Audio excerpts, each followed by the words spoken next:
Hallelujah. ਮੇਰੇ ਵੱਲੋਂ ਸਾਰਿਆਂ ਨੂੰ ਜੈ ਮਸੀਹ ਦੀ।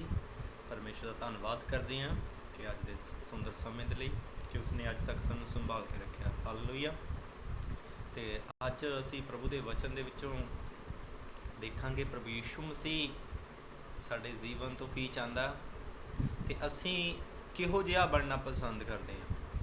ਹਾਲੇਲੂਇਆ। ਤੁਸੀਂ ਕਿਹੋ ਜਿਹਾ ਬਣਨਾ ਪਸੰਦ ਕਰਦੇ ਹਾਂ। ਬਾਈਬਲ ਦੇ ਵਿੱਚ ਅਸੀਂ ਜਦੋਂ ਉਤਪਤੀ ਦੀ ਕਿਤਾਬ ਉਹਦਾ 19ਵਾਂ ਅਧਿਆਇ ਪੜ੍ਹਦੇ ਹਾਂ ਤਾਂ ਉੱਥੇ ਸਦੂਮ ਦੇ ਪਾਪ ਦਾ ਜ਼ਿਕਰ ਹੁੰਦਾ। ਜਿਹੜਾ ਸਦੂਮ ਸ਼ਹਿਰ ਹੈ ਉਸ ਦੇ ਨਗਰ ਦਾ ਪਾਪ ਦਾ ਜ਼ਿਕਰ ਪਰਮੇਸ਼ਰ ਕਰਦਾ ਆ।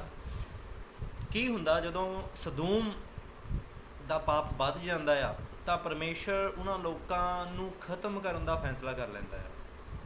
ਹਾਲੇਲੂਇਆ। ਖਤਮ ਕਰਨ ਦਾ ਫੈਸਲਾ ਕਰ ਲੈਂਦਾ ਤਾਂ ਪਰਮੇਸ਼ਰ ਕੀ ਕਰਦਾ, ਆਪਣੇ ਸਵਰਗਦੂਤਾਂ ਨੂੰ ਘੱਲਦਾ। ਜਦੋਂ ਅਸੀਂ ਉਹਦਾ 19ਵਾਂ ਅਧਿਆਇ ਪੜ੍ਹਦੇ ਨਾ ਉੱਥੇ ਲਿਖਿਆ ਵਾ ਪਰਮੇਸ਼ਰ ਆਪਣੇ 2 ਏਂਜਲਸ ਨੂੰ ਘੱਲਦਾ, 2 ਸਵਰਗਦੂਤਾਂ ਨੂੰ ਘੱਲਦਾ ਆ। ਕੀ ਕਰਨ ਦੇ ਲਈ? ਸਦੂਮ ਨੂੰ ਖਤਮ ਕਰਨ ਦੇ ਲਈ। ਹਾਲੇਲੂਇਆ। ਜਦੋਂ 2 ਜਿਹੜੇ ਸਵਰਗਦੂਤ ਹੈ ਉਹ ਲੂਤ ਦੇ ਕੋਲ ਪਹੁੰਚ ਜਾਂਦੇ ਆ। ਜਿਹੜਾ ਸਦੂਮ ਉਸ ਨਗਰ ਦੇ ਵਿੱਚ ਰਹਿੰਦਾ ਹੁੰਦਾ, ਉਸ ਸ਼ਹਿਰ ਦੇ ਵਿੱਚ ਰਹਿੰਦਾ ਹੁੰਦਾ ਆ। ਅਤੇ ਜਿਹੜੇ ਸਵਰਗਦੂਤ ਹੈ ਉਸ ਲੂਤ ਨੂੰ ਕੀ ਕਹਿੰਦੇ ਆ, ਕਹਿੰਦਾ ਇਹ ਨਗਰ ਪਰਮੇਸ਼ਰ ਅਸੀਂ ਸਵੇਰ ਨੂੰ ਖਤਮ ਕਰ ਦੇਵਾਂਗੇ। ਇਹ ਨਗਰ ਜਿਹੜਾ ਖਤਮ ਹੋਣ ਵਾਲਾ ਆ, ਤੂੰ ਕੀ ਕਰ, ਜਿਹੜੇ ਵੀ ਤੇਰੇ ਰਿਸ਼ਤੇਦਾਰ ਹੈ, ਜਿਹੜੇ ਲੂਤ ਨੂੰ ਪੁੱਛਦੇ ਸਵਰਗਦੂਤ ਕਿ ਤੇਰਾ ਇੱਥੇ ਕੋਈ ਹੋਰ ਕੋਈ ਰਿਸ਼ਤੇਦਾਰ ਹੈਗਾ ਆ। ਕਹਿੰਦਾ ਹਾਂਜੀ ਜੀ, ਮੇਰੀਆਂ ਜਿਹੜੀਆਂ 2 ਲੜਕੀਆਂ ਆ ਉਹਨਾਂ ਦੀ ਅੰਗੇਜਮੈਂਟ ਹੋ ਚੁੱਕੀ ਹੈ। ਮੇਰੇ ਜਵਾਈ ਜਿਹੜੇ ਇਸੇ ਨਗਰ ਦੇ ਵਿੱਚ ਰਹਿੰਦੇ ਆ। ਤਾਂ ਪਰਮੇਸ਼ਰ ਨੇ ਕਿਹਾ, ਕਹਿੰਦਾ ਤੂੰ ਕੀ ਕਰ, ਉਹਨਾਂ ਨੂੰ ਲੈ ਕੇ ਅਤੇ ਆਪਣੀਆਂ ਬੇਟੀਆਂ ਨੂੰ ਲੈ ਕੇ ਇਸ ਨਗਰ ਤੋਂ ਬਾਹਰ ਚਲੇ ਜਾ ਅਤੇ ਅਸੀਂ ਇਸ ਸ਼ਹਿਰ ਨੂੰ ਖਤਮ ਕਰਨ ਵਾਲੇ ਹਾਂ। ਕਿਉਂਕਿ ਉਸ ਨਗਰ ਦੇ ਵਿੱਚ ਇੰਨਾ ਪਾਪ ਵੱਧ ਗਿਆ ਸੀਗਾ। ਉੱਥੇ ਲੜਕੀਆਂ ਆਪਸ ਵਿੱਚ ਵਿਆਹ ਕਰਾਉਣ ਲੱਗ ਪਏ ਸੀ, ਲੜਕੇ ਵਿਆਹ ਕਰਾਉਣ ਲੱਗ ਪਏ ਸੀਗੇ। ਅਤੇ ਇਹੋ ਜਿਹਾ ਪਾਪ ਨੂੰ ਪਰਮੇਸ਼ਰ ਘਿਰਨਾ ਕਰਦਾ ਅਤੇ ਪਰਮੇਸ਼ਰ ਨੇ ਫੈਸਲਾ ਕਰ ਲਿਆ ਕਿ ਇਹ ਜਿਹੜਾ ਨਗਰ ਹੈ ਮੈਂ ਖਤਮ ਕਰ ਦੇਣਾ, ਤਬਾਹ ਕਰ ਦੇਣਾ ਆ।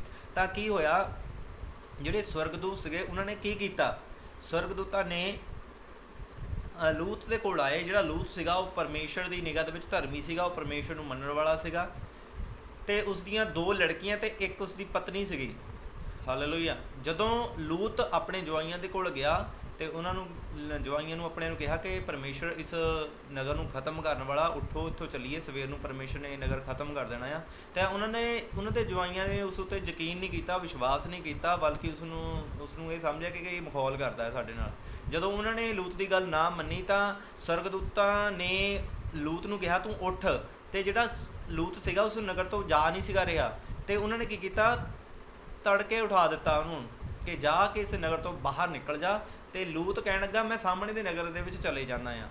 ਅਤੇ ਜਦੋਂ ਲੂਤ ਨੇ ਸਾਹਮਣੇ ਦੇ ਨਗਰ ਦੇ ਵਿੱਚ ਚਲਾ ਗਿਆ, ਜਾ ਰਿਹਾ ਸੀਗਾ, ਤਾਂ ਕੀ ਹੋਇਆ, ਮਾਰਨਿੰਗ ਹੋਈ, ਸਵੇਰ ਹੋਈ। ਜਦੋਂ ਸਵੇਰ ਹੋਈ ਤਾਂ ਕੀ ਹੋਇਆ, ਜਿਹੜਾ ਉੱਥੇ ਸਵਰਗਦੂਤ ਸੀਗੇ ਜਦੋਂ ਨਗਰ ਦੇ ਵਿੱਚੋਂ ਬਾਹਰ ਨਿਕਲ ਗਿਆ ਅਤੇ ਦੂਰ ਚਲਾ ਗਿਆ, ਤਾਂ ਜਦੋਂ ਸਵੇਰ ਤੜਕਾ ਹੋਇਆ 4-5 ਵਜੇ ਤਾਂ ਕੀ ਹੋਇਆ, ਸਦੂਮ ਸ਼ਹਿਰ ਉੱਤੇ ਗੰਧਕ ਦੇ ਭਾਂਬੜ ਬਣਨ ਲੱਗ ਪਏ, ਅੱਗ ਬਣਨ ਲੱਗ ਪਈ, ਉੱਥੇ ਬਲਾਸਟ ਹੋਣ ਲੱਗ ਪਏ। ਉਹ ਨਗਰ ਜਿਹੜਾ ਤਬਾਹ ਹੋਣ ਲੱਗ ਪਿਆ। ਸਵਰਗਦੂਤਾਂ ਨੇ ਉੱਥੇ ਤਬਾਹੀ ਕਰ ਦਿੱਤੀ, ਉਸ ਨਗਰ ਨੂੰ ਤਹਿਸ ਨਹਿਸ ਕਰ ਦਿੱਤਾ। ਤਾਂ ਕੀ ਹੋਇਆ, ਜਦੋਂ ਸਦੂਮ ਤੋਂ ਬਾਹਰ ਜਿਹੜਾ ਲੂਤ ਸੀਗਾ ਜਾ ਰਿਹਾ ਸੀਗਾ ਦੂਸਰੇ ਨਗਰ ਨੂੰ, ਅਤੇ ਉਸਦੀ ਪਤਨੀ ਅਤੇ ਉਸਦੀ ਦੋਨੋਂ ਬੇਟੀਆਂ ਅਤੇ ਆਪ ਉਹ ਜਾ ਰਹੇ ਸੀਗੇ। ਅਤੇ ਸਵਰਗਦੂਤਾਂ ਨੇ ਉਸ ਨੂੰ ਇੱਕ ਆਗਿਆ ਦਿੱਤੀ ਸੀਗੀ ਕਿ ਤੁਸੀਂ ਪਿੱਛੇ ਮੁੜ ਕੇ ਨਹੀਂ ਦੇਖਣਾ, ਤੁਸੀਂ ਨਹੀਂ ਖਤਮ ਹੋ ਜਾਣਾ ਆ। ਅਤੇ ਉਹਨਾਂ ਦੇ ਵਿੱਚੋਂ ਕੀ ਕੀਤਾ, ਲੂਤ ਨੇ ਪਿੱਛੇ ਮੁੜ ਕੇ ਨਹੀਂ ਦੇਖਿਆ ਅਤੇ ਲੂਤ ਦੀਆਂ ਬੇਟੀਆਂ ਨੇ ਵੀ ਪਿੱਛੇ ਮੁੜ ਕੇ ਨਹੀਂ ਦੇਖਿਆ। ਜਦੋਂ ਉਹਨਾਂ ਦੇ ਅੱਗ ਦੇ ਭਾਂਬੜ ਉਸ ਸ਼ਹਿਰ ਦੇ ਵਿੱਚੋਂ ਬੜੇ ਬਲਾਸਟ ਨਿਕਲਦੇ ਸੀ ਜਿਹੜੇ ਦੂਰੋਂ ਚਮਕਾ ਮਾਰਦੇ ਸੀਗੇ, ਅਤੇ ਲੂਤ ਦੀ ਪਤਨੀ ਨੇ ਕੀ ਕੀਤਾ, ਉਹਨਾਂ ਬਲਾਸਟਾਂ ਨੂੰ ਪਿੱਛੇ ਮੁੜ ਕੇ ਦੇਖਣ ਲੱਗ ਪਈ, ਉਸ ਸ਼ਹਿਰ ਨੂੰ ਪਿੱਛੇ ਮੁੜ ਕੇ ਦੇਖਣ ਲੱਗ ਪਈ। ਹਾਲੇਲੂਇਆ। ਜਦੋਂ ਉਹਨੇ ਪਿੱਛੇ ਮੁੜ ਕੇ ਦੇਖਿਆ ਤਾਂ ਕੀ ਹੋਇਆ, ਉੱਥੇ ਕੀ ਹੋਇਆ ਕਿ ਉਹ ਜਿਹੜੀ ਉਸਦੀ ਪਤਨੀ ਸੀ, ਲੂਤ ਦੀ ਪਤਨੀ ਸੀ, ਨਮਕ ਦਾ ਖੰਭਾ ਬਣ ਗਈ। ਕਿਉਂ ਉਹ ਨਮਕ ਦਾ ਖੰਭਾ ਕਿਉਂ ਬਣੀ, ਕਾਰਨ ਕੀ ਸੀਗਾ? ਹਾਲੇਲੂਇਆ। ਅੱਜ ਦਾ ਮੇਰਾ ਜਿਹੜਾ ਟੌਪਿਕ ਹੈ, ਮੇਰਾ ਵਿਸ਼ਾ, ਤੁਸੀਂ ਕੀ ਬਣਨਾ ਚਾਹੁੰਦੇ ਹੋ? ਜਿਹੜੀ ਲੂਤ ਦੀ ਪਤਨੀ ਸੀ ਉਹ ਨਮਕ ਦਾ ਖੰਭਾ ਬਣ ਗਈ। ਇੱਥੇ ਸਵਾਲ ਉੱਠਦਾ, ਉਹ ਨਮਕ ਦਾ ਹੀ ਖੰਭਾ ਕਿਉਂ ਬਣੀ ਆ? ਸੋਨੇ ਦਾ ਖੰਭਾ ਕਿਉਂ ਨਹੀਂ ਬਣੀ? ਚਾਂਦੀ ਦਾ ਖੰਭਾ ਕਿਉਂ ਨਹੀਂ ਬਣੀ? ਹੋਰ ਕਾਹੇ ਦਾ ਖੰਭਾ ਕਾਹਤੇ ਨਹੀਂ ਬਣੀ? ਲੋਹੇ ਦਾ ਖੰਭਾ ਕਿਉਂ ਨਹੀਂ ਬਣ ਗਈ? ਕਿਸੇ ਧਾਤ ਦਾ ਖੰਭਾ ਕਿਉਂ ਨਹੀਂ ਬਣ ਗਈ? ਮਿੱਟੀ ਦਾ ਖੰਭਾ ਕਿਉਂ ਨਹੀਂ ਬਣ ਗਈ? ਬਲਕਿ ਨਮਕ ਦਾ ਹੀ ਖੰਭਾ ਕਿਉਂ ਬਣੀ ਆ? ਹਾਲੇਲੂਇਆ। ਕਿਉਂਕਿ ਕਾਰਨ ਇਹ ਸੀਗਾ ਕਿ ਇੱਕ ਤਾਂ ਉਸਨੇ ਪਰਮੇਸ਼ਰ ਦੀ ਆਗਿਆ ਦੀ ਉਲੰਘਣਾ ਕੀਤੀ ਸੀਗੀ, ਤੇ ਉਸ ਨੂੰ ਕੀ ਸਜ਼ਾ ਮਿਲੀ? ਉਹ ਨਮਕ ਬਣ ਗਈ। ਕਾਰਨ ਕੀ ਹੈ? ਨਮਕ ਦਾ ਹੀ ਖੰਭਾ ਕਿਉਂ ਬਣੀ? ਕਿਉਂਕਿ ਜਦੋਂ ਪ੍ਰਭੂ ਯਿਸੂ ਮਸੀਹ, ਮੱਤੀ ਦੀ ਅੰਜੀਲ ਉਹਦਾ 5ਵਾਂ ਅਧਿਆਇ ਸ਼ਾਇਦ ਉਸਦੀ 13 ਆਇਤ, ਮੱਤੀ 5 ਦੇ ਵਿੱਚ ਲਿਖਿਆ ਵਾ ਕਿ ਯਿਸੂ ਮਸੀਹ ਨੇ ਕਿਹਾ ਤੁਸੀਂ ਜਗਤ ਦੇ ਕੀ ਹੋ? ਨਮਕ ਹੋ। ਹਾਲੇਲੂਇਆ। ਸਾਨੂੰ ਪ੍ਰਭੂ ਯਿਸੂ ਮਸੀਹ ਨੇ ਜਗਤ ਦੇ ਨਮਕ ਹੀ ਕਿਹਾ, ਇਸ ਲਈ ਅਸੀਂ ਕੀ ਆ? ਸੰਸਾਰ ਦੇ ਨਮਕ ਹੈ। ਤੇ ਜਿਹੜੀ ਲੂਤ ਦੀ ਪਤਨੀ ਸੀਗੀ ਇਹ ਸੰਸਾਰ ਦਾ ਕੀ ਸੀ? ਨਮਕ ਸੀਗੇ, ਇਸ ਲਈ ਉਹ ਨਮਕ ਦੇ ਖੰਭੇ ਦੇ ਵਿੱਚ ਤਬਦੀਲ ਹੋ ਗਈ। ਹਾਲੇਲੂਇਆ। ਯਿਸੂ ਮਸੀਹ ਨੇ ਕਿਹਾ ਤੁਸੀਂ ਜਗਤ ਕੀ ਨਮਕ ਹੋ। ਜਦੋਂ ਉਸ ਮੱਤੀ ਦੀ ਅੰਜੀਲ ਉਹਦਾ 5ਵਾਂ ਅਧਿਆਇ ਉਹਦੀ ਮੈਂ ਪੜਾਂਗਾ ਤੁਹਾਡੇ ਲਈ, ਮੱਤੀ ਦੀ ਅੰਜੀਲ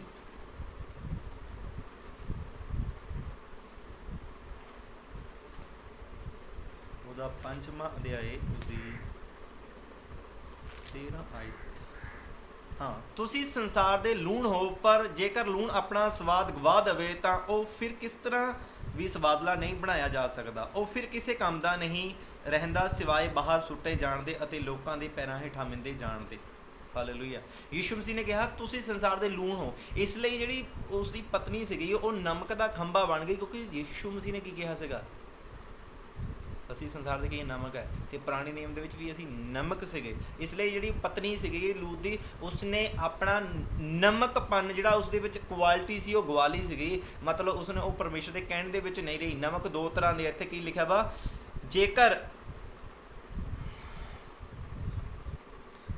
ਜੇਕਰ ਲੂਣ ਆਪਣਾ ਸਵਾਦ ਗਵਾ ਦਵੇ ਤਾਂ ਉਹ ਫਿਰ ਕਿਸ ਤਰ੍ਹਾਂ ਵੀ ਸਵਾਦਲਾ ਨਹੀਂ ਬਣਾਇਆ ਜਾ ਸਕਦਾ। ਇਹਦਾ ਮਤਲਬ ਜਿਹੜੀ ਲੂਤ ਦੀ ਪਤਨੀ ਸੀ ਉਸਨੇ ਕੀ ਕੀਤਾ ਸੀਗਾ? ਆਪਣਾ ਸਵਾਦ ਗਵਾ ਲਿਆ ਸੀਗਾ। ਹਾਲੇਲੂਇਆ।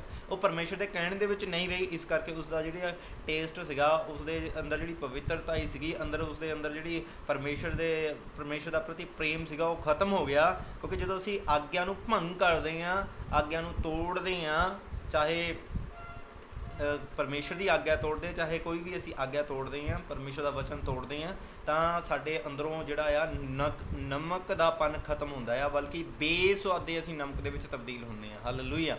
ਚਾਹੇ ਤੁਸੀਂ ਕੋਈ ਵੀ ਗਲਤੀ ਕਰਦੇ ਆ, ਪਰਮੇਸ਼ਰ ਦਾ ਕਿਤੇ ਨਾ ਕਿਤੇ ਉਸ ਗਲਤੀ ਦੇ ਕਾਰਨ ਸਾਡੇ ਜੀਵਨ ਦੇ ਵਿੱਚ ਅਸਰ ਪੈਂਦਾ ਆ। ਹਾਲੇਲੂਇਆ। ਇਸ ਕਰਕੇ ਕੀ ਹੋਇਆ? ਪਰਮੇਸ਼ਰ ਨੇ ਉਸ ਨੂੰ ਨਮਕ ਦੇ ਖੰਭੇ ਦੇ ਵਿੱਚ ਤਬਦੀਲ ਇਸ ਕਰਕੇ ਕਰ ਦਿੱਤਾ ਕਿਉਂਕਿ ਉਹ ਸੰਸਾਰ ਦਾ ਕਿਸੇ ਨਮਕ ਸੀ। ਇਸੇ ਲਈ ਹੀ ਲੂਤ ਦੀ ਪਤਨੀ ਨਮਕ ਦਾ ਹੀ ਖੰਭਾ ਬਣੀ। ਕਈ ਵਾਰ ਸਵਾਲ ਉੱਠਦੇ ਆ ਕਿ ਨਮਕ ਦੀ ਉਹ ਜਿਹੜੀ ਲੂਤ ਦੀ ਪਤਨੀ ਸੀ ਨਮਕ ਦਾ ਹੀ ਕਿਉਂ ਖੰਭਾ ਬਣੀ? ਕਾਰਨ ਇਹ ਸੀਗਾ ਕਿ ਯਿਸੂ ਮਸੀਹ ਨੇ ਸਾਨੂੰ ਸੰਸਾਰ ਦੇ ਕੀ ਬਣਾਇਆ? ਨਮਕ ਬਣਾਇਆ। ਹਾਲੇਲੂਇਆ। ਤੁਸੀਂ ਕੀ ਬਣਨਾ ਚਾਹੁੰਦੇ ਆ? ਲੂਤ ਵਰਗੇ ਬਣਨਾ ਚਾਹੁੰਦੇ ਆ? ਲੂਤ ਦੀ ਪਤਨੀ ਵਰਗੇ ਬਣਨਾ ਚਾਹੁੰਦੇ? ਸਵਾਲ ਉੱਠਦੇ। ਹਾਲੇਲੂਇਆ। ਬਾਈਬਲ ਦੇ ਵਿੱਚ ਜਦੋਂ ਅਸੀਂ ਲੂਕਾ ਦੀ ਅੰਜੀਲ ਪੜ੍ਹਦੇ ਹਾਂ ਤਾਂ ਉੱਥੇ ਲਿਖਿਆ ਵਾ ਯਿਸੂ ਮਸੀਹ ਦੇ ਕੋਲ ਕੀ ਆਏ? 10 ਕੋਹੜੀ ਆਏ। ਹਾਲੇਲੂਇਆ। ਜਦੋਂ 10 ਕੋਹੜੀ ਆਏ, ਉਹਨਾਂ ਕੋਹੜੀਆਂ ਨੇ ਲੂਕਾ ਦੀ ਅੰਜੀਲ ਉਹਦਾ 17ਵਾਂ ਅਧਿਆਇ ਉਹਦੀ 11 ਆਇਤ ਦੇ ਵਿੱਚ ਲਿਖਿਆ ਵਾ ਜਦੋਂ ਯਿਸੂ ਯਰੂਸ਼ਲਮ ਵੱਲ ਜਾ ਰਹੇ ਸੀਗੇ ਤਾਂ ਕੀ ਹੋਇਆ? 10 ਕੋਹੜੀ ਆਏ ਯਿਸੂ ਮਸੀਹ ਦੇ ਕੋਲ, ਤੇ ਉਹ ਯਿਸੂ ਮਸੀਹ ਦੇ ਅੱਗੇ ਬੇਨਤੀ ਕਰਨ ਅੱਗੇ ਕੀ ਕਹਿਣ ਅੱਗੇ ਕਿ ਸਾਡੇ ਉੱਤੇ ਕਿ ਰਹਿਮ ਕਰ, ਸਾਨੂੰ ਚੰਗਾ ਕਰ। ਯਿਸੂ ਮਸੀਹ ਨੇ ਉਹਨਾਂ ਨੂੰ ਕੀ ਕਿਹਾ? ਪੜ੍ਹਾਂਗੇ ਲੂਕਾ ਦੀ ਅੰਜੀਲ ਉਹਦਾ 17ਵਾਂ ਅਧਿਆਇ ਉਹਦੀ 14 ਆਇਤ ਤੋਂ ਮੈਂ ਤੁਹਾਡੇ ਲਈ ਪੜ੍ਹਾਂਗਾ। ਯਿਸੂ ਨੇ ਉਹਨਾਂ ਨੂੰ ਦੇਖਿਆ ਤੇ ਕਿਹਾ, ਜਾਓ ਆਪਣੇ ਆਪ ਨੂੰ ਪੁਰੋਹਿਤਾਂ ਨੂੰ ਦਿਖਾਓ। ਯਿਸੂ ਮਸੀਹ ਨੇ ਉਹਨਾਂ ਲਈ ਪ੍ਰਾਰਥਨਾ ਨਹੀਂ ਕੀਤੀ। ਉਹ ਯਿਸੂ ਮਸੀਹ ਦੇ ਕੋਲ ਆਏ, ਕੀ ਕਹਿਣ ਅੱਗੇ? ਕਹਿੰਦੇ ਪ੍ਰਭੂ ਜੀ ਸਾਡੇ ਉੱਤੇ ਦਇਆ ਕਰੋ, ਰਹਿਮ ਕਰੋ। ਰਾਹ ਵਿੱਚ ਜਦੋਂ ਉਹ ਉੱਚੀ ਆਵਾਜ਼ ਨਾਲ ਬੋਲਣ ਲੱਗੇ, 13 ਆਇਤ ਵਿੱਚ ਲਿਖਿਆ ਵਾ ਉਹ ਉਹਨਾਂ ਉੱਚੀ ਆਵਾਜ਼ ਨਾਲ ਪੁਕਾਰ ਕੇ ਕਿਹਾ, ਹੇ ਯਿਸੂ, ਹੇ ਮਾਲਕ, ਸਾਡੇ ਉੱਤੇ ਰਹਿਮ ਕਰੋ। ਯਿਸੂ ਨੇ ਉਹਨਾਂ ਨੂੰ ਦੇਖਿਆ ਤੇ ਕਿਹਾ, ਜਾਓ ਆਪਣੇ ਆਪ ਨੂੰ ਪੁਰੋਹਿਤਾਂ ਨੂੰ ਦਿਖਾਓ। ਜਦੋਂ ਉਹ ਜਾ ਰਹੇ ਸਨ ਤਾਂ ਉਹ ਚੰਗੇ ਹੋ ਗਏ। ਹਾਲੇਲੂਇਆ। ਦੇਖੋ ਯਿਸੂ ਮਸੀਹ ਕਹਿੰਦਾ ਪਾਸਟਰਾਂ ਦੇ ਕੋਲ ਜਾਓ, ਪੁਰੋਹਿਤਾਂ ਦੇ ਕੋਲ ਜਾਓ। ਯਿਸੂ ਮਸੀਹ ਨੇ ਇਹ ਨਾ ਕਿਹਾ ਤੁਸੀਂ ਹੀਲ ਹੋ ਜਾਓ, ਇਹ ਨਹੀਂ ਕਿਹਾ। ਯਿਸੂ ਮਸੀਹ ਨੇ ਉਹਨਾਂ ਨੂੰ ਵਰਕ ਦਿੱਤਾ, ਕੰਮ ਕਰਨ ਦੇ ਲਈ ਦਿੱਤਾ। ਜਿਸ ਤਰ੍ਹਾਂ ਲੂਤ ਦੀ ਪਤਨੀ ਨੂੰ ਕੰਮ ਕਰਨ ਦੇ ਲਈ ਦਿੱਤਾ ਸੀਗਾ ਕਿ ਤੁਸੀਂ ਵਾਪਸ ਨਹੀਂ ਦੇਖਣਾ। ਇਹ ਜਿਹੜੇ 10 ਕੋਹੜੀ ਸੀਗੇ, ਯਿਸੂ ਮਸੀਹ ਨੇ ਇਹਨਾਂ 10 ਕੋਹੜੀਆਂ ਨੂੰ ਕੀ ਆਗਿਆ ਦਿੱਤੀ ਕਿ ਜਾਓ ਪਾਸਟਰਾਂ ਨੂੰ ਜਾ ਕੇ ਚੈੱਕ ਕਰਾਓ। ਪੁਰਾਣੇ ਨਿਯਮ ਦੇ ਵਿੱਚ ਜਿਹੜੇ ਪੁਰੋਹਿਤ ਸੀਗੇ, ਪਾਸਟਰ ਸੀਗੇ, ਉਹ ਚੈੱਕ ਕਰਦੇ ਸੀਗੇ ਕੋਹੜ ਦੇ ਰੋਗਾਂ ਨੂੰ। ਹਾਲੇ ਕਿ ਸ਼ੁੱਧ ਹੋ ਚੁੱਕਾ ਜਾਂ ਨਹੀਂ ਸ਼ੁੱਧ ਹੋ ਚੁੱਕਾ। ਤੇ ਯਿਸੂ ਮਸੀਹ ਨੇ ਉਹਨਾਂ ਲਈ ਕੋਈ ਪ੍ਰਾਰਥਨਾ ਨਹੀਂ ਕੀਤਾ, ਕਹਿੰਦਾ ਜਾਓ ਜਾ ਕੇ ਪੁਰੋਹਿਤਾਂ ਨੂੰ ਦਿਖਾਓ। ਜਦੋਂ ਉਹ ਜਾ ਰਹੇ ਸੀਗੇ ਤਾਂ ਕੀ ਹੋਇਆ? ਮੈਂ ਪੜ੍ਹਾਂਗਾ ਬਾਈਬਲ ਦੇ ਵਿੱਚੋਂ ਤੁਹਾਡੇ ਲਈ। ਉਹਨਾਂ 10 ਕੋਹੜੀਆਂ ਵਿੱਚੋਂ ਇੱਕ ਕੋਹੜੀ ਨੇ ਦੇਖਿਆ ਕਿ ਉਹ ਚੰਗਾ ਹੋ ਗਿਆ। 10 ਕੋਹੜੀ ਸੀਗੇ, 10 ਦੇ ਵਿੱਚੋਂ ਇੱਕ ਨੇ ਆਪਣੇ ਸਰੀਰ ਨੂੰ ਦੇਖਿਆ, ਕਹਿੰਦਾ ਮੈਂ ਤਾਂ ਚੰਗਾ ਹੋ ਗਿਆ, ਮੈਂ ਠੀਕ ਹੋ ਗਿਆ। ਹਾਲੇਲੂਇਆ। ਦੇਖਿਆ ਕਿ ਚੰਗਾ ਹੋ ਗਿਆ ਤਾਂ ਉਹ ਉੱਚੀ ਸੁਰ ਨਾਲ ਪਰਮੇਸ਼ਰ ਦੀ ਵਡਿਆਈ ਕਰਦਾ ਹੋਇਆ ਮੁੜ ਆਇਆ। ਉਹ ਜਿਹੜਾ ਇੱਕ ਕੋਹੜੀ ਸੀਗਾ, 10 ਦੇ ਵਿੱਚੋਂ ਇੱਕ ਨੇ ਕਿਆ ਕੀਤਾ, ਦੇਖਿਆ ਕਿ ਮੈਂ ਚੰਗਾ ਹੋ ਗਿਆ, ਉਹ ਉੱਚੀ ਆਵਾਜ਼ ਨਾਲ ਜੈਕਾਰੇ ਲਾਉਂਦਾ ਪਰਮੇਸ਼ਰ ਦੀ ਵਡਿਆਈ ਕਰਦਾ ਯੀਸ਼ੂ ਮਸੀਹ ਦੇ ਕੋਲ ਆ ਗਿਆ, ਵਾਪਸ ਆ ਗਿਆ। ਹਾਲੇਲੂਇਆ। ਮੁੜਿਆ, ਵਡਿਆਈ ਕਰਦਾ ਹੋਇਆ ਮੁੜਿਆ। ਉਸ ਨੇ ਪ੍ਰਭੂ ਯੀਸ਼ੂ ਦੇ ਚਰਨੀ ਡਿੱਗ ਕੇ ਪ੍ਰਭੂ ਦਾ ਆਪਣੇ ਚੰਗੇ ਹੋਣ ਲਈ ਧੰਨਵਾਦ ਕੀਤਾ। ਦੇਖੋ ਯੀਸ਼ੂ ਮਸੀਹ ਦੇ ਕਦਮਾਂ ਦੇ ਵਿੱਚ ਆਇਆ। ਅੱਜ ਲੋਕ ਚੰਗਾਈ ਲੈ ਕੇ, ਬਰਕਤ ਲੈ ਕੇ, ਆਸ਼ੀਸ਼ ਲੈ ਕੇ ਖਿਸਕ ਜਾਂਦੇ ਆ, ਪਰ ਇਹ 10 ਕੋੜੀਆਂ ਦੇ ਵਿੱਚੋਂ ਇੱਕ ਕੋੜੀ ਵਾਪਸ ਆਇਆ ਤੇ 9 ਨਹੀਂ ਆਏ। 9 ਕਿਹੜੇ ਸੀਗੇ? ਸਵਾਰਥੀ ਸੀਗੇ, ਮਤਵਾਲੀ ਸੀਗੇ। ਹਾਲੇਲੂਇਆ। 9 ਕਿਹੜੇ ਸੀਗੇ? ਸਵਾਰਥੀ। ਬਸ ਉਹਨਾਂ ਨੂੰ ਆਪਣੇ ਚੰਗੇ ਹੋਣ ਤੱਕ ਸੀਗਾ, ਆਪਣੇ ਮਤਵਲ ਹੋਣ ਤੱਕ ਸੀਗਾ, ਆਪਣੀ ਬਰਕਤ ਤੱਕ ਸੀਗਾ। ਹਾਲੇਲੂਇਆ। ਯੀਸ਼ੂ ਮਸੀਹ ਨੇ ਕੀ ਕਿਹਾ? ਯੀਸ਼ੂ ਨੇ ਕਿਹਾ ਕਿ 10 ਦਾ ਕੋੜ ਦੂਰ ਨਹੀਂ ਹੋਇਆ। ਯੀਸ਼ੂ ਮਸੀਹ ਨੇ 10 ਨੂੰ ਆਗਿਆ ਦਿੱਤੀ ਸੀ, 10 ਦਾ ਹੀ ਕੋੜ ਦੂਰ ਹੋ ਚੁੱਕਾ ਸੀਗਾ। 10 ਦੇ 10 ਠੀਕ ਹੋ ਚੁੱਕੇ ਸੀਗੇ।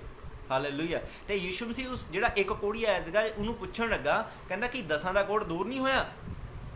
ਨਹੀਂ ਹੋਇਆ। ਫਿਰ ਬਾਕੀ ਦੇ 9 ਕਿੱਥੇ ਆ? ਕਹਿੰਦਾ ਜਿਹੜੇ ਤੇਰੇ ਨਾਲ ਗਏ ਸੀ 9 ਕਿੱਥੇ ਆ? ਹਾਲੇਲੂਇਆ। ਯੀਸ਼ੂ ਮਸੀਹ ਉਹਨਾਂ 9 ਦਾ ਵੀ ਵੇਟ ਕਰਦਾ ਸੀਗਾ।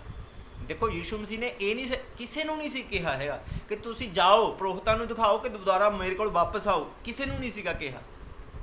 ਪਰ ਯੀਸ਼ੂ ਮਸੀਹ ਉਹਨਾਂ ਦੀ ਉਡੀਕ ਕਰਦਾ ਸੀਗਾ। ਪਰ ਇੱਕ ਉਹਨਾਂ ਦੇ ਵਿੱਚ ਇਹੋ ਜਿਹਾ ਨਿਕਲਿਆ ਜਿਹੜਾ ਪਰਮੇਸ਼ਰ ਦੇ ਨਾਲ ਵਫਾਦਾਰ ਤੇ ਖਰਾ ਚੱਲਣ ਵਾਲਾ ਨਿਕਲਿਆ। ਹਾਲੇਲੂਇਆ। ਉਹ ਆਪਣੇ ਪ੍ਰਭੂ ਦੇ ਅਧੀਨ ਰਿਹਾ। ਹਾਲੇਲੂਇਆ। ਉਹ ਆਪਣੇ ਪਾਸਟ ਜਿਹੜਾ ਯੀਸ਼ੂ ਮਸੀਹ ਉਸ ਸਮੇਂ ਦਾ ਕੀ ਸੀਗਾ, ਇੱਕ ਪ੍ਰਭੂ ਸੀਗਾ, ਉਹ ਇੱਕ ਸੇਵਕ ਸੀਗਾ ਤੇ ਆਪਣੇ ਉਹ ਸੇਵਕ ਦੇ ਕੋਲ ਆ ਗਿਆ। ਹਾਲੇਲੂਇਆ। ਉਸਨੇ ਪ੍ਰਭੂ ਦੇ ਚਰਨੀ ਡਿੱਗ ਕੇ ਪ੍ਰਭੂ ਦਾ ਧੰਨਵਾਦ ਕੀਤਾ, ਆਪਣੇ ਚੰਗੇ ਹੋਣ ਦੇ ਲਈ ਧੰਨਵਾਦ ਕੀਤਾ। ਉਸ ਆਦਮੀ ਨੇ, ਉਹ ਆਦਮੀ ਸਾਰੀਆਂ ਕੌਮਾਂ ਵਿੱਚੋਂ ਸੀ, ਸਾਮਰੀ ਕੌਮ ਵਿੱਚ ਸੀ। ਯੀਸ਼ੂ ਨੇ ਕਿਹਾ 10 ਦਾ ਕੋੜ ਦੂਰ ਨਹੀਂ ਹੋਇਆ, ਫਿਰ ਬਾਕੀ ਦੇ 9 ਕਿੱਥੇ ਹਨ? ਕਿ ਇਸ ਪਰਦੇਸੀ ਤੋਂ ਬਿਨਾਂ ਹੋਰ ਕੋਈ ਇਹੋ ਜਿਹਾ ਨਾ ਨਿਕਲਿਆ ਜੋ ਮੁੜ ਕੇ ਪਰਮੇਸ਼ਰ ਦੀ ਵਡਿਆਈ ਕਰਦਾ। ਫਿਰ ਪ੍ਰਭੂ ਯੀਸ਼ੂ ਨੇ ਉਸ ਸਾਮਰੀ ਆਦਮੀ ਨੂੰ ਕਿਹਾ, ਉੱਠ ਅਤੇ ਜਾ, ਤੇਰੇ ਵਿਸ਼ਵਾਸ ਨੇ ਤੈਨੂੰ ਚੰਗਾ ਕੀਤਾ। ਹਾਲੇਲੂਇਆ। ਤੁਸੀਂ ਕਿਹੋ ਜਿਹੇ ਬਣਨਾ ਚਾਹੁੰਦੇ ਆ? ਸਵਾਲ ਉੱਠਦਾ ਆ। ਲੂਤ ਦੇ ਵਰਗੇ, ਲੂਤ ਦੀ ਪਤਨੀ ਵਰਗੇ, ਇਹਨਾਂ 9 ਕੋੜੀਆਂ ਵਰਗੇ ਜਿਹੜੇ ਠੀਕ ਹੋ ਗਏ, ਪਰ ਮੁੜ ਕੇ ਪਰਮੇਸ਼ਰ ਦੇ ਨਜ਼ਦੀਕ ਨਹੀਂ ਆਏ, ਮੁੜ ਕੇ ਚਰਚ ਦੇ ਵਿੱਚ ਨਹੀਂ ਆਏ, ਮੁੜ ਕੇ ਉਸਨੇ ਪੁੱਛਿਆ ਨਹੀਂ ਹੈਗਾ ਜਿਹਨੇ ਉਹਨਾਂ ਦੀ ਜ਼ਿੰਦਗੀ ਦੇ ਵਿੱਚ ਕੰਮ ਕੀਤਾ ਸੀਗਾ, ਬਲਕਿ ਇੱਕ ਨਿਕਲਿਆ ਜਿਹੜਾ ਯੀਸ਼ੂ ਮਸੀਹ ਦੇ ਨਾਲ ਵਫਾਦਾਰ ਰਿਹਾ। ਯੀਸ਼ੂ ਮਸੀਹ ਨੇ ਉਸਨੂੰ ਕਿਹਾ ਸੀਗਾ ਕਿ ਜਾ ਆਪਣੇ ਪ੍ਰੋਹਤ ਨੂੰ ਦਿਖਾ।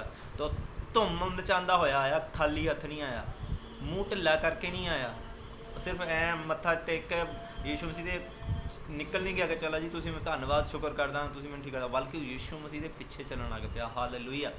ਤੁਸੀਂ ਕਿਹੋ ਜਿਹੇ ਆ? ਯੀਸ਼ੂ ਮਸੀਹ ਦੇ ਪਿੱਛੇ ਚੱਲਣ ਵਾਲੇ ਆ ਜਾਂ ਸਿਰਫ ਆਪਣੀ ਚੰਗਾਈ ਬਰਕਤ ਲੈ ਕੇ ਖਿਸਕਣ ਵਾਲੇ ਆ? ਹਾਲੇਲੂਇਆ। ਅੱਜ ਬਹੁਤ ਸਾਰੇ ਲੋਕ ਚੰਗਾਈ ਲੈਂਦੇ ਆ, ਬਰਕਤ ਲੈਂਦੇ ਆ। ਮੈਂ ਤੁਹਾਨੂੰ ਕਹਿੰਦਾ ਆ ਤੁਹਾਡੀ ਚੰਗਾਈ ਖਤਮ ਹੋ ਜਾਏਗੀ ਇੱਕ ਦਿਨ। ਯੀਸ਼ੂ ਮਸੀਹ ਨੇ ਸਾਫ਼-ਸਾਫ਼ ਕਹਿੰਦਾ ਆ ਸਭ ਕੁਝ ਖਤਮ ਹੋ ਜਾਏਗਾ। ਚੰਗਾਈ ਖਤਮ ਹੋ ਸਕਦੀ ਆ, ਤੁਹਾਡੀ ਬਰਕਤ ਖਤਮ ਹੋ ਸਕਦੀ ਆ, ਧਨ ਦੌਲਤ ਖਤਮ ਹੋ ਸਕਦਾ ਆ, ਅਗਰ ਤੁਸੀਂ ਵਫਾਦਾਰ ਨਹੀਂ ਆ ਯੀਸ਼ੂ ਮਸੀਹ ਦੇ ਨਾਲ। ਹਾਲੇਲੂਇਆ। ਉਹਦੇ ਸੇਵਕਾਂ ਦੇ ਨਾਲ ਜਿਹੜੇ ਤੁਹਾਡੇ ਲਈ ਪ੍ਰਾਰਥਨਾ ਕਰਦੇ ਆ, ਤੁਸੀਂ ਮੈਂ ਕਿਹਾ ਖਤਰੇ ਦੇ ਵਿੱਚ ਆ। ਯੀਸ਼ੂ ਮਸੀਹ ਦੇ ਨਾਮ ਦੇ ਵਿੱਚ ਤੁਹਾਨੂੰ ਮੈਂ ਚੇਤਾਵਨੀ ਦਿੰਦਾ ਆ, ਖਤਰੇ ਦੇ ਵਿੱਚ ਆ। ਹਾਲੇਲੂਇਆ। ਤੁਸੀਂ ਕਿਹੋ ਜਿਹੇ ਬਣਨਾ ਚਾਹੁੰਦਾ? ਉਹਨਾਂ 9 ਵਰਗੇ ਜਿਹੜੇ ਵਾਪਸ ਨਹੀਂ ਆਏ, ਲੂਤ ਦੀ ਪਤਨੀ ਵਰਗੇ ਜਿਹੜਾ ਬੇਸਵਾਦਾ ਨਮਕ ਬਣ ਗਈ। ਯੀਸ਼ੂ ਮਸੀਹ ਨੇ ਕਿਹਾ ਮੱਤੀ ਦੇ ਵਿੱਚ, ਕਹਿੰਦਾ ਜੇਕਰ ਨਮਕ ਆਪਣਾ ਸਵਾਦ ਗਵਾ ਦੇਵੇ ਤਾਂ ਫਿਰ ਕਿਸ ਤਰ੍ਹਾਂ ਨਮਕੀਨ ਬਣਾਇਆ ਜਾ ਸਕਦਾ।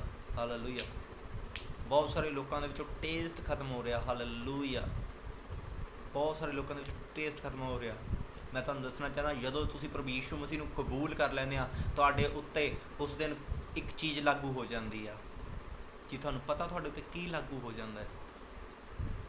ਕੀ ਤੁਸੀਂ ਇਸ ਗੱਲ ਦੇ ਨਾਲ ਵਾਕਫ ਹੈਗੇ ਆ ਕਿ ਤੁਹਾਨੂੰ ਕੀ ਉਸ ਦਿਨ ਲਾਗੂ ਹੋ ਜਾਂਦਾ ਜਦੋਂ ਤੁਸੀਂ ਯੀਸ਼ੂ ਮਸੀਹ ਨੂੰ ਵਿੱਚ ਆ ਜਾਂਦੇ, ਯੀਸ਼ੂ ਮਸੀਹ 'ਤੇ ਈਮਾਨ ਰੱਖਦੇ ਆ? ਕੀ ਤੁਹਾਡੇ ਉੱਤੇ ਲਾਗੂ ਹੋ ਜਾਂਦਾ ਆ? ਪਰਮੇਸ਼ਰ ਦਾ ਵਚਨ, ਪਰਮੇਸ਼ਰ ਦਾ ਕਾਨੂੰਨ ਤੁਹਾਡੇ ਉੱਤੇ ਉਸ ਦਿਨ ਲਾਗੂ ਹੋ ਜਾਂਦਾ। ਬਾਈਬਲ ਦੀਆਂ ਆਗਿਆਵਾਂ ਉਸੇ ਦਿਨ ਤੁਹਾਡੇ ਉੱਤੇ ਲਾਗੂ ਹੋ ਜਾਂਦੀਆਂ ਆ। ਹਾਲੇਲੂਇਆ। ਪ੍ਰਾਰਥਨਾ ਕਰਨ ਵਾਲੀ ਆਗਿਆ ਉਸੇ ਦਿਨ ਲਾਗੂ ਹੋ ਜਾਂਦੀ ਆ। ਹਾਲੇਲੂਇਆ। ਉਹ ਆਪਣੇ ਅਗੂਆਂ ਦੇ ਅਧੀਨ ਰਹਿਣ ਵਾਲੀ ਆਗਿਆ ਉਸੇ ਦਿਨ ਤੁਹਾਡੇ ਉੱਤੇ ਲਾਗੂ ਹੋ ਜਾਂਦੀ ਆ। ਹਾਲੇਲੂਇਆ। ਚਰਚ ਆਉਣ ਦੀ ਆਗਿਆ ਉਸੇ ਦਿਨ ਹੋ ਜਾਂਦੀ ਆ ਲਾਗੂ ਤੁਹਾਡੇ ਉੱਤੇ। ਹਾਲੇਲੂਇਆ। ਹਰੇਕ 10 ਦੇ 10 ਹੁਕਮ ਉਸੇ ਦਿਨ ਹੀ ਤੁਹਾਡੇ ਉੱਤੇ ਲਾਗੂ ਹੋ ਜਾਂਦੇ ਆ। ਲਾਲਚ ਨਾ ਕਰ, ਉਸੇ ਦਿਨ ਆਗਿਆ ਲਾਗੂ ਹੋ ਜਾਂਦੀ ਆ।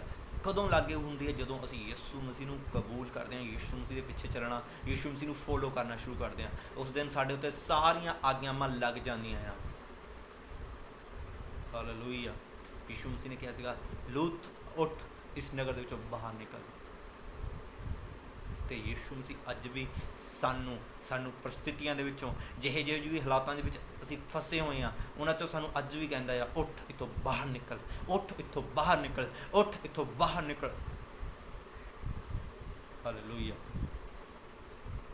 ਆਪਣੀ ਪੂਰੀ ਕੋਸ਼ਿਸ਼ ਕਰੀਏ, ਆਪਣੇ ਰਿਸ਼ਤਿਆਂ ਨੂੰ ਸੁਧਾਰ ਲਈਏ, ਨਹੀਂ ਤਾਂ ਬਹੁਤ ਜਲਦ ਮੈਂ ਕਿਹਾ ਖਤਮ ਹੋਣ ਵਾਲੇ ਆ ਰਿਸ਼ਤੇ, ਬਹੁਤ ਜਲਦ ਟੁੱਟਣ ਵਾਲੇ ਆ ਰਿਸ਼ਤੇ। ਅੱਜ ਹੀ ਸਮਾਂ ਆ ਸਾਡੇ ਕੋਲ ਆਪਣੇ ਰਿਸ਼ਤੇਦਾਰਾਂ ਨੂੰ ਆਪਣੇ ਪਰਮੇਸ਼ਰ ਦੇ ਨਾਲ, ਆਪਣੇ ਲੋਕਾਂ ਦੇ ਨਾਲ ਰਿਸ਼ਤਾ ਸਹੀ ਕਰ ਲਈਏ। ਹਾਲੇਲੂਇਆ। ਬਹੁਤ ਕੁਝ ਚੇਂਜ ਹੋਣ ਵਾਲਾ ਆ। ਆਉਣ ਵਾਲਾ ਸਮਾਂ ਤੁਹਾਡੀ ਜ਼ਿੰਦਗੀ ਨੂੰ ਹਿਲਾ ਕੇ ਰੱਖ ਦੇਗਾ। ਇਹੋ ਜਿਹਾ ਭਿਅੰਕਰ ਸਮਾਂ ਆ ਰਿਹਾ ਆ। ਕੋਈ ਤੁਹਾਡਾ ਸਾਥ ਨਹੀਂ ਦੇਗਾ। ਮੈਂ ਕਹਿ ਰਿਹਾ, ਤੁਸੀਂ ਪਛਤਾਓਗੇ ਆਉਣ ਵਾਲੇ ਸਮੇਂ ਦੇ ਵਿੱਚ। ਮੈਂ ਕਿਹਾ, ਅਗਰ ਤੁਸੀਂ ਅੱਜ ਇਸ ਮੈਸੇਜ ਨੂੰ ਸੀਰੀਅਸ ਨਹੀਂ ਲਿਆ, ਆਉਣ ਵਾਲਾ ਸਮਾਂ ਇਸ ਸੰਸਾਰ ਉੱਤੇ ਬੜਾ ਭਿਆਨਕ ਆ ਰਿਹਾ ਆ। ਹਾਲੇਲੂਇਆ। ਛੱਡ ਦਈਏ ਉਹਨਾਂ ਚੀਜ਼ਾਂ ਨੂੰ, ਨਿਕਲ ਜਾਈਏ ਉਹਨਾਂ ਲੋਕਾਂ ਦੇ ਵਿੱਚੋਂ ਜਿਹੜੀ ਤੁਹਾਡੀ ਆਤਮਾ ਨੂੰ, ਤੁਹਾਡੀ ਸਪਿਰਿਟ ਨੂੰ, ਤੁਹਾਡੀ ਸ਼ਾਂਤੀ ਨੂੰ ਭੰਗ ਕਰਦੇ ਆ। ਮੈਂ ਨਿਕਲ ਰਿਹਾ ਉਹਨਾਂ ਲੋਕਾਂ ਨੂੰ, ਬਹੁਤ ਸਾਰੇ ਲੋਕਾਂ ਨੂੰ ਛੱਡ ਰਿਹਾ, ਖ਼ਤਮ ਕਰ ਰਿਹਾ, ਆਪਣੀ ਲਾਈਫ ਦੇ ਵਿੱਚੋਂ ਮਿਲਣਾ ਜੁਲਣਾ ਬੰਦ ਕਰ ਰਿਹਾ, ਜਿਹੜੇ ਸਾਡੀ ਆਤਮਾ ਦੀ ਪੀਸ ਨੂੰ ਖਰਾਬ ਕਰਦੇ ਆ। ਔਰ ਨਿਕਲ ਜਾਈਏ, ਬਾਹਰ ਆ ਜਾਈਏ ਉਹਨਾਂ ਚੀਜ਼ਾਂ ਦੇ ਵਿੱਚੋਂ, ਉਸ ਸਦੂਮ ਦੇ ਵਿੱਚੋਂ ਬਾਹਰ ਆ ਜਾਈਏ। ਕੋਈ ਵੀ ਤੁਹਾਡਾ ਸਦੂਮ ਹੋ ਸਕਦਾ ਆ। ਹਾਲੇਲੂਇਆ। ਛੱਡ ਦਈਏ ਉਹਨਾਂ ਚੀਜ਼ਾਂ ਨੂੰ, ਨਿਕਲ ਕੇ ਬਾਹਰ ਆਈਏ ਯਿਸੂ ਮਸੀਹ ਦੇ ਨਾਮ ਦੇ ਵਿੱਚ। ਹਾਲੇਲੂਇਆ।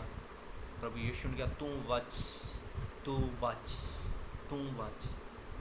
ਅੱਜ ਮੈਂ ਤੁਹਾਨੂੰ ਕਹਿ ਰਿਹਾ, ਤੁਸੀਂ ਬਚੋ, ਅਤੇ ਮੈਂ ਵੀ ਬਚ ਰਿਹਾ ਯਿਸੂ ਮਸੀਹ ਦੇ ਨਾਮ ਦੇ ਵਿੱਚ। ਆਮੀਨ। ਪ੍ਰਭੂ ਤੁਹਾਨੂੰ ਇਸ ਮੈਸੇਜ ਦੇ ਆਸ਼ੀਸ਼ ਦੇਵੇ, ਬਰਕਤ ਦੇਵੇ, ਪ੍ਰਭੂ ਯਿਸੂ ਮਸੀਹ ਦੇ ਨਾਮ ਦੇ ਵਿੱਚ। ਆਮੀਨ, ਆਮੀਨ, ਆਮੀਨ। God bless you.